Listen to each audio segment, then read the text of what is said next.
Welcome to another episode of Speak Up for Blue TV, the only place on the net where you get the latest, greatest, and not so greatest ocean news happening around the world today. And also, you get my take on things. I'm Andrew Lewin, founder of SpeakUpForBlue.com, a website dedicated to supporting ocean conservation through awareness, education, and action. And welcome to the Wednesday show, where today we're only going to deal with one story because I thought it was really important to concentrate on this particular story, and it comes from the Manila, Philippines, where a global conference on land-ocean connections took place last week and was co-organized by the government of the Philippines and UNEP, the United Nations Environment Program. The purpose of the four-day event was to discuss policies and actions to improve sustainable management of coastal and ocean areas. The conference brought together politicians, marine scientists, NGOs, and representatives even from financial institutions around the world. The topics focused on reducing and controlling wastewater, marine litter, and pollution from fertilizers in the ocean. And the product of this conference was called the Manila Declaration and contains a total of 16 provisions focusing on actions to take place between 2012 and 2016.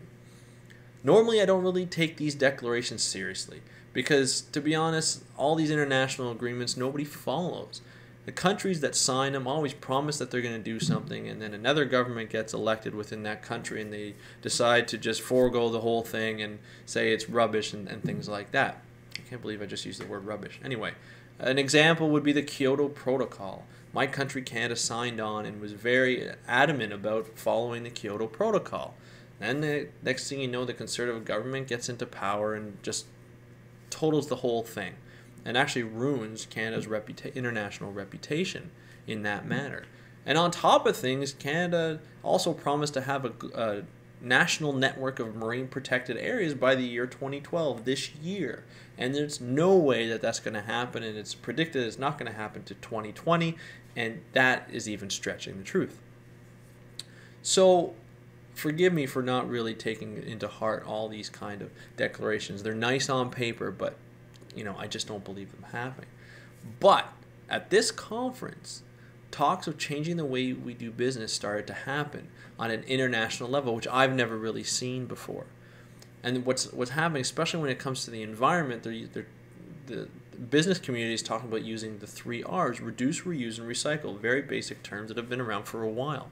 And nations are discussing using those actions when talking about wastewater management and renewable energy management.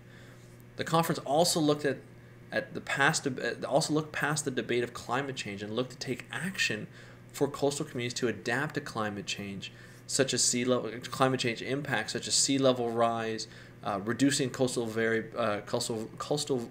vulnerability to increase storm surges, and reducing human influence of ocean acidification. So it was really nice to see that countries didn't even get all involved in the debate of whether climate change was actually happening. They just said, look, the coasts are changing, our communities are vulnerable, let's move past the debate and let's talk about actually changing this kind of thinking and actually adapting to these kind of changes, which is fantastic.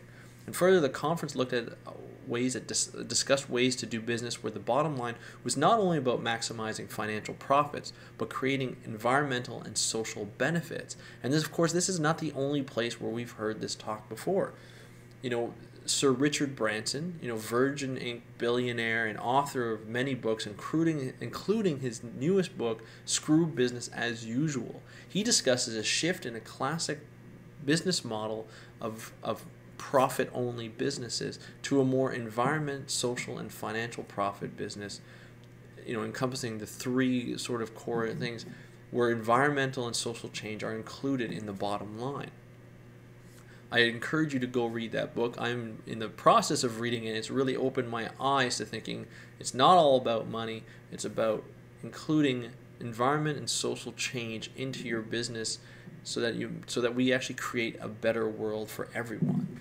So my question to you, my question of the day today is, what is your take on shifting businesses to a more sustainable model instead of just having natural resource companies that are mining that are mining the soil for nickel and gold and copper and silver, to extracting oil from deep sea environments, sensitive and critical environments, and risking spillage and environmental damage like we saw in the Gulf a few years ago, to a more probably a little bit less profitable, but you see actually profits in change because of change due to environmental changes and social changes in communities. So what's your take on things? Leave your comment in the comment section below, and of course there are links all in the description to these stories, as well as to speakupforblue.com.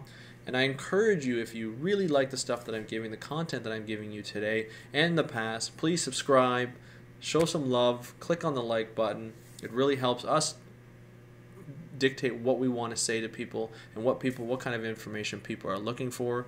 And as usual, share it with your family, friends, network, to raise awareness. I want to raise awareness of what's happening in the ocean around the world today.